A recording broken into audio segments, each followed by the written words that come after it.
मोदी जी के अलावा कोई प्रधानमंत्री जस्ता ही नहीं है और मोदी के अलावा कोई काम कर ही नहीं सकता है। करीब इलेक्शन आने वाले हैं, क्या लगता है ये चुनावी लॉलीपॉप है क्या?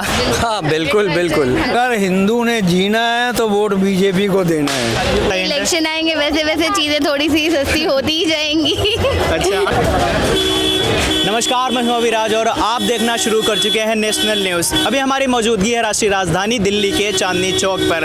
आज का जो हमारा मुद्दा है वो 2024 के लोकसभा चुनाव को लेकर के है। आज हम ज़मीनी स्तर पर सर्वे करेंगे कि किसकी ज़रूरतें हैं, लोग किसके साथ जाना चाह रहे हैं, जो मेन मुद्दे हैं वो मुद्दे क्या है। महंगाई का मुद्दा है, बेरोजगारी का मुद्दा और अन्य जो मुद्दे हैं, किस तरीके से जो महिलाएँ हैं उनको क्या समस्याएँ हो रही हैं। तो यहाँ पर बहुत सारे लोग हैं, उनसे बातचीत करेंगे और उनके मतों को जानने की कोशिश करेंगे। हाँ जी सर, नमस्कार। पहले अपना नाम बताइएगा। सचिन। कहाँ से आए हैं? मैं दिल्ली से हूँ। दिल्ली से ही है? हाँ जी। तो क्या लग रहा है कि दिल्ली में किसकी हवा चल रही है? अभी हम 2024 के लोकसभा चुनाव को लेकर के बातचीत कर रहे हैं, तो थोड़ा सा अपने विचार दीजिएगा। पॉलिटिक्स में तो इतना ज़्यादा इंटरेस्ट मतलब कम है, बट अभी अच्छा, पॉलिटिक्स छोड़ते हैं, देश के बारे में बात करेंगे कि क्या लगता है कि जो बेरोजगारी है, महंगाई है, सब कुछ सही चल रहा है या कुछ बदलाव होने चाहिए? देखिए अभी तो चल रहा है सही, बट महंगाई ज़रा सी ज़्यादा हो रही है। महंगाई काफ़ी ज़्यादा बढ़ चुकी है। महंगाई जो चल रही है वो किसको ज़्यादा परेशान कर रही है, अमीर लोगों को या गरीब लोगों को? महंगाई हमेशा गरीब लोगों को परेशान करती है। इनफैक्ट अमीरों को तो इससे कोई फ़र्क पड़ता नहीं है। वैसे मिडिल क्लास लोग हुए और चीज़ों को लेकर के मतलब महंगाई इस समय काफ़ी ज़्यादा बढ़ चुकी है। क्या करते हैं आप? मैं बिज़नेस करता हूँ। बिजनेस करते हैं, तो बिजनेस में पहले ज़्यादा आसानी होती थी या जैसे जीएसटी लग गया, कई तरीके के भी संशोधन आ गए? जीएसटी लगने से तो आसान हो गया, चीज़ें अच्छी हो गई हैं, मतलब एक लेवल में चीज़ें आ गई हैं, मतलब धीरे धीरे ट्रैक पे चीज़ें आ रही हैं। बट महंगाई इन द सेंस अगर मैं बात करूं तो नॉर्मल जैसे रोज़मर्रे वाली चीज़ें आपकी महंगी हो गई हैं। डीजल हो गया, पेट्रोल, रसोई गैस। बिल्कुल, डीजल, पेट्रोल, रसोई गैस तो अभी इलेक्शन के कारण सस्ती हुई है। जी जी। बट ये है कि दालें महंगी हो चुकी हैं। अच्छा, जैसे आपने अभी सस्ती की बात करी है, तो अभी 2024 पास में है, करीब इलेक्शन आने वाले हैं, क्या लगता है ये चुनावी लॉलीपॉप है क्या? हाँ बिल्कुल बिल्कुल बिल्कुल। आपको मैडम जी, आप मैम बताइए, पहले अपना नाम बताइए। मेरा नाम शुभांगी है। जी, आप भी दिल्ली से ही हैं? हाँ जी, दिल्ली से आप ही कुछ हैं। बता रही थी। हम लोग यही देखते हैं, ऑब्जर्व कर रहे हैं, हर समय हर राज्य में अभी चुनाव रहता है, जहाँ भी वहाँ पे लॉलीपॉप्स बटने लगते हैं। अच्छा मैम, आप हाउस वाइफ हैं या कहीं जॉब वगैरह करती हैं? मैं वर्किंग हूँ जी। अगर आप घर पे गृहस्थी भी संभालती होंगी तो पहले ज़्यादा आसानी होती थी या पहले अभी मतलब ठीक चल रहा है? थोड़ा सा आगे आ जाइएगा। जी। जो प्राइसेस की अगर हम बात करें डेली कमोडिटीज़ की, वो तो कॉन्टिन्यूस इंक्रीज पे ही रहता है और बढ़ ही रहा है। दाल का जैसे इन्होंने एग्जाम्पल लिया, 200 को टच कर रही है दाल। सरसों का तेल हो गया, सिलेंडर हो गया, हर चीज़ बहुत ज़्यादा महंगी तो हो ही रही है। तो क्या लगता है कि जो इलेक्शन आने वाले हैं, जो जनता है या आप किसके साथ जाना चाहेंगी? कोई एक थोड़ा सा hint है? इलेक्शन आएंगे वैसे वैसे चीज़ें थोड़ी सी सस्ती होती ही जाएंगी। अच्छा, अभी यहाँ से एक मैम निकली, उन्होंने बहुत तेजी के साथ बोला मोदी के साथ। क्या आपका भी जो जवाब है वो यही है या कुछ और है? अभी तो टाइम है, अभी तो सोच सकते हैं, देख सकते हैं, बट यस ऐसा लगता है कि करप्शन फ्री जो एक ऑल्टरनेटिव है वो और कोई है नहीं। बाकी सब नाम बहुत जगह इन्वॉल्व है। चलिए ठीक है, यहाँ पर हमारे साथ आंटी जी मौजूद हैं, इनसे बातचीत कर लेते हैं। पहले अपना नाम बताइएगा। मेरा नाम है कविता टोकस। कविता टोकस, हाँ ओके जी। जी। तो कहाँ से हैं आप? मैं मुनीरका से हूँ। मुनीरका से? हाँ जी। अच्छा, तो अभी फिलहाल आप लोग दिल्ली में क्या करने आए हैं? दिल्ली में मैं शॉपिंग करने आई हूँ, मेरी बेटी की शादी है। अच्छा, बेटी की शादी, उसके लिए बहुत शुभकामनाएं आपको। Thank you। तो अभी जैसे आप यहाँ से गुजरी, आपने कहा कि मोदी जी आएंगे, क्यों आएंगे मोदी जी? जी, मोदी जी के अलावा कोई प्रधानमंत्री जस्ता ही नहीं है और मोदी के अलावा कोई काम कर ही नहीं सकता। और केजरीवाल जैसे तो बस बोलना आता है, झूठे नंबर 1 है। अच्छा, सीधी बात है। और मोदी जी तो मोदी जी है, मोदी जी का मुकाबला जब वर्ल्ड नहीं कर सकता तो वो और क्या करेगा उसके साथ। अच्छा, आप घर पे गृहस्थी संभालती होंगी? बिल्कुल संभालती हूँ जी। तो जो रसोई के दाम बढ़ रहे हैं, सरसों के तेल के दाम बढ़ रहे हैं, तो उस पर क्या लगता है, वो ठीक है चीजें? ऐसा कुछ दाम नहीं बढ़े, महंगाई है तो उसका तो आदमी की पे भी बढ़ी है। और महंगाई पहले कब नहीं थी? जब हमारी मम्मी लेती थी, जब भी महंगाई थी, जब भी दाल 100 रुपए किलो थी, मसूर की दाल, तो आज मिलती है तो उल्टा सस्ती है। 75 रुपए किलो दाल है तो महंगी और कहाँ है? सरसों के तेल सिलेंडर पहले 600 में था, अभी बिल्कुल कितना नहीं पहुंच रहा है? ऐसा है, हमने कांग्रेस के राज में भी 1000 रुपए से ऊपर खरीदा है, तो अब तो 900 है।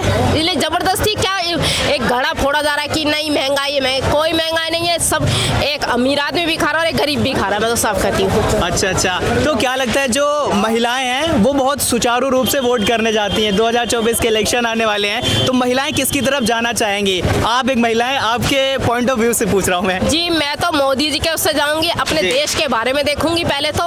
और रही रसोई की बात, रसोई में कोई दिक्कत होती नहीं। आदमी जब पहले एक 10 रुपए था, 150 रुपए भी गुजारा करता था, आज उस अनुसार वो 500 रुपए भी हुआ है ना। जी, आखिरी सवाल महिलाओं की सुरक्षा को लेकर के कि अभी जैसे दिल्ली में पहले था कि महिलाएं बताते सुरक्षित नहीं थी, मोदी के राज में सब बढ़िया चल रहा है। जी, बहुत अच्छा चल रहा है। ऐसा है, देखो मोदी जी हो चाहे योगी जी हो, कोई किसी घर घर आके तो वो सुरक्षा करेगा नहीं। कुछ तो लेडीज को अपनी सुरक्षा खुद करनी पड़ेगी। अब कोई हम चल रहे हैं, कोई हमें आके छेड़ेगा तो अब ये हमारी ड्यूटी ना उसको जवाब देने का, थप्पड़ मारने का। जी, आपने बहुत अच्छी बात कही है कि खुद से ही अपना प्रोटेक्शन करना पड़ेगा। अब मोदी जी योगी जी कोई आके वो खड़ा होके हमें बचाएगा क्यों? तो महिलाएं आंटी जी से सीख ले सकती हैं कि आंटी ने कहा है कि खुद से अपने आप को प्रोटेक्ट करना सीखो, इतना कमजोर नहीं बनना है। क्यों आंटी जी? बिल्कुल, कोई एक थप्पड़ मारता है, दूसरा उसके मुंह पे तो तक वैसे ही नहीं बोलेगा वो। क्या बात कह दी, वुमेन एम्पावरमेंट इसको कहते हैं, असली फेमिनिज्म इसको कहते हैं। मैं अपने टाइम में भी मेरे को किसी ने छेड़ा था तो मैंने उसको थप्पड़ मारा था, बैग रख के। इसमें कोई डर नहीं। मैं अपनी बेटी को भी कहती हूँ कोई छेड़े तो उसको पहले थप्पड़ मारो ना, किसकी हिम्मत बहुत अच्छी बात, बहुत बहुत शुक्रिया हमसे बातचीत करने के लिए। जी, अच्छा सर, आप अपना नाम बताइएगा। मेरा नाम है अशोक सेतिया, कहाँ से आए हैं? दिल्ली रघुवीर नगर। क्या लगता है कि दिल्ली में किस तरीके का माहौल है चुनाव को लेकर के? आप एक सीनियर सिटीजन हैं। अगर हिंदू ने जीना है तो वोट बीजेपी को देना है। लेकिन हिंदुस्तान जो है, यहाँ पर अलग अलग संस्कृति है, अलग अलग धर्म है, हर तरह के लोग रहते हैं हिंदुस्तान में, सिर्फ हिंदू नहीं रहते हैं। सबको हिंदुस्तानी समझना चाहिए, भारतवासी समझना चाहिए। भारतवासी, ये आपने बहुत अच्छी बात कही है कि सबको हिंदुस्तानी अपने आप को मानना चाहिए, लेकिन लोग ऐसा नहीं मान रहे। धर्म छोड़िए, लोग जाति में बढ़ रहे हैं, उसके अंदर भी लोग जातियां ढूंढ रहे हैं। वो अपने आप कैसे? वो अपने आप को डुबो रहे हैं। अगर हिंदुओं को रहना है तो सिर्फ एक party, BJP, one nation one party पर आप बिलीव करते हैं, लेकिन ये कैसे पॉसिबल हो सकता है? होना चाहिए, होगा तभी जिएंगे हिंदू, नहीं तो खत्म हो जाएंगे। नहीं तो खत्म हो जाएंगे। जैसे 2014 के पहले इस देश में हिंदू नहीं रहते थे? रहते थे, अपने आप को हिंदू समझते नहीं, अभी भी नहीं समझते। अभी भी नहीं समझते। कहाँ दिक्कतें आ रही, क्यों नहीं समझते हैं? पार्टीबाजी, नोट। अच्छा, नोट और वोट दोनों को मिला करके। हाँ। लेकिन मेरा ये सवाल है कि इस देश में केवल हिंदू ही नहीं रहते हैं ना, अलग अलग धर्म संप्रदाय के लोग रहते हैं, तो वन नेशन वन पार्टी कैसे? मुफ्त वाला खत्म हो जाए, हाँ, सब ठीक हो जाएगा। कैसे खत्म हो जाएगा जब इस देश में इतने लोग बेरोजगार हैं, गरीब हैं? कोई भी रोजगार नहीं है। शाम को ठेके पे जाके देखो, लाइन लगी होती है। नॉन वेज की दुकान पे देखो, कूपन बट रहे होते हैं। मोदी जी कहते हैं कि 80 करोड़ लोगों को खाना बांटा गया, राशन बांटा गया, तो क्या वो 80 करोड़ लोग बेरोजगार गरीब नहीं है? हम उनमें से नहीं है। आप नहीं है, इसीलिए तो हम आपसे बातचीत कर रहे हैं ना कि देश कैसे है, क्या चीजें इसमें तब्दीलियां लानी चाहिए। इनके घर में 10-10 लाख की गाड़ी खड़ी है, वो भी हरा कार्ड बनवा के फिर रहे हैं, राशन खा रहे हैं। हरा कार्ड है, राशन फ्री वाला ही। अच्छा जी, हाँ। तो क्या लगता है कि मतलब इसमें कौन से बदलाव होने चाहिए? बेरोजगारी तो देखो है, ये मानना पड़ेगा, क्योंकि युवा इतना ऐसे फालतू में टहल रहा है। यहाँ देखो भीड़ लगी, इसमें से बहुत सारे लोग होंगे जो जॉब की तलाश कर रहे होंगे। जो अनएम्प्लॉयड है उसका कार्ड बन जाना चाहिए। हाँ। जो सर्विस करता है, लेडीज सर्विस करती है, उनका कार्ड बन जाना चाहिए। उनको फ्री सर्विस नहीं होनी चाहिए। महंगाई के बारे में? महंगाई बिल्कुल नहीं है। नहीं है ना। बहुत शुक्रिया हमसे बातचीत करने के लिए। आप नाम बताइए पहले। आकिब। कहाँ के रहने वाले हैं? बिहार से आए हैं। तो जो चाचा भतीजा की सरकार चल रही है, क्या लगता है सब बढ़िया है? जाति जनगणना कराई गई है, पॉलिटिक्स के अलावा कुछ और पूछिए। पॉलिटिक्स के अलावा कुछ और? ये आपने बहुत अच्छी बात कही है, देश के युवा से पॉलिटिक्स के अलावा ही पूछना चाहिए जिस पर वो अपनी भागीदारी दे सकते हैं। मैं तो अपना योगदान दे रहा हूँ। मैं बताना चाहता हूँ कि पर वहाँ जो नीतीश ने किया बेटर है अभी के अकॉर्डिंग, पर कुछ क्या किया, क्या बेटर है? मतलब जो स्कीम लाते हैं, जो लोकल लेवल पे होता है, ग्राउंड पे, जैसे वो लोन दिलाना है स्टूडेंट को आगे बढ़ने के लिए, और बहुत सारा स्कीम है जो अभी चल रहा है गाँव में। जो इस तरीके की योजनाएं होती हैं, क्या लगता है वो धरातल पर उतर भी पाती हैं या नहीं, या सिर्फ पोस्टर पर छप कर रह जाती हैं? ये सब सेंट्रल गवर्नमेंट का देख लो और या स्टेट लेवल का देख लो, सबका ऐसे नाम का रहता है पेपर वाइज, जमीन पे कभी नहीं होता। अच्छा, जो अभी वहाँ पर नीतीश चाचा ने जो नीतियाँ लाई हैं, अभी जो जाति जनगणना कराई है, क्या लगता है इसका मतलब क्या है? समझाइए थोड़ा सा, बिहार के रहने वाले हैं। इसका मतलब बस यही है, वोट गेन करना किसी तरह से। जैसे आपने बिहार में बताया कि नीतीश चाचा बढ़िया कर रहे हैं, क्या नीतीश चाचा को प्रधानमंत्री देखते हैं आप? सही बताइएगा। नहीं, उनको नहीं, देखते? नहीं। अरे क्यों नहीं भैया, 26 पार्टियों का गठबंधन हुआ है, उसमें नीतीश चाचा भी हैं। देखिए वो पता है हम लोगों को कि उनके पास ज़्यादा नॉलेज है, एक्सपीरियंस भी ज़्यादा है, पर जहाँ तक बात है कि वो देश को संभाल सकते हैं, मुझे ऐसा नहीं लगता कि वो देश के संभाल सकते हैं। बिहार को संभालेंगे। बिहार को स्टेट लेवल को संभाल सकते हैं, पर पूरे कंट्री को नहीं संभाल सकते। जितना यहाँ पे प्रॉब्लम होता है कंट्री को, अभी भी देख लो केंद्र सरकार में कितनी सारी कमियां हैं, बहुत सारी कमियां जो अभी कोई एक हाँ कमियां कुछ गिना पाएंगे आप? जहाँ तक एजुकेशन सिस्टम में अभी चेंज भी किया था, पर एजुकेशन सिस्टम में मतलब धरातल पे नहीं उतरा, जमीनी स्तर पे है ही नहीं वो।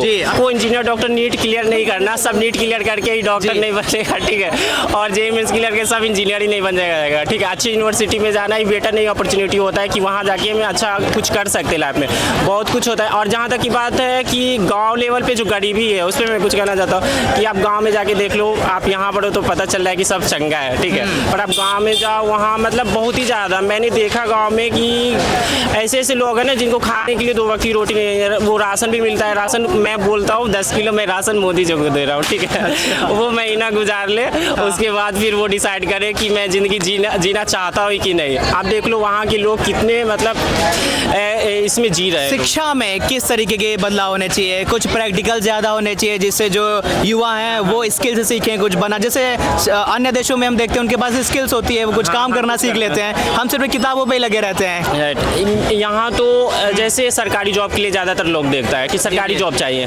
प्राइवेट भी कंपनियाँ हैं जैसे नोएडा गुड़गांव चलो डेवलप हुआ, मेट्रो वो स्मार्ट सिटी बन गया, और अलग अलग स्टेट में हमें बनाना चाहिए। जैसे बिहार में मेन तो बिहार में बनाना चाहिए कि वहाँ जो अगर कोई भी 12 पास करता है बंदा, अगर वो कुछ सीख रहा है, कुछ भी सीख रहा है हार्डवेयर से रिलेटेड सॉफ्टवेयर। यार तुम्हारे बिहार में नालंदा थी, तक्षशिला थी, वो इतनी पर वहाँ तो कुछ है ही नहीं, एक भी सिटी नहीं है ऐसा कि जहाँ बच्चे जाके अच्छे से जॉब कर सके। पूरे इंडिया में एक दिल्ली है और ज़्यादातर मुंबई है कि बंदे आते हैं, हैदराबाद चलो वहाँ भी सॉफ्टवेयर से रिलेटेड डेवलप हो रहा है, पर एक यही है, नहीं तो स्किल भी अगर सीख ले तो यूज कहाँ करेगा, उसको अपॉर्चुनिटी कहाँ मिलता है काम करने के लिए। ठीक है, तो अभी यहाँ पर हमने बहुत सारे लोगों से बातचीत की है 2024 के इलेक्शन को लेकर, एजुकेशन पॉलिसी को लेकर, तो अब देखना यह है कि भाई किस तरीके की हवा चलती है और लोग किधर अपना रुख मोड़ते नजर आएंगे, कौन से वो लोग हैं जो अपनी सत्ता कायम करेंगे और किस लोगों की जो नौका है वो पार नहीं हो पाएगी। मैं सहयोगी हिमांशु के साथ अविराज, नेशनल न्यूज़ दिल्ली।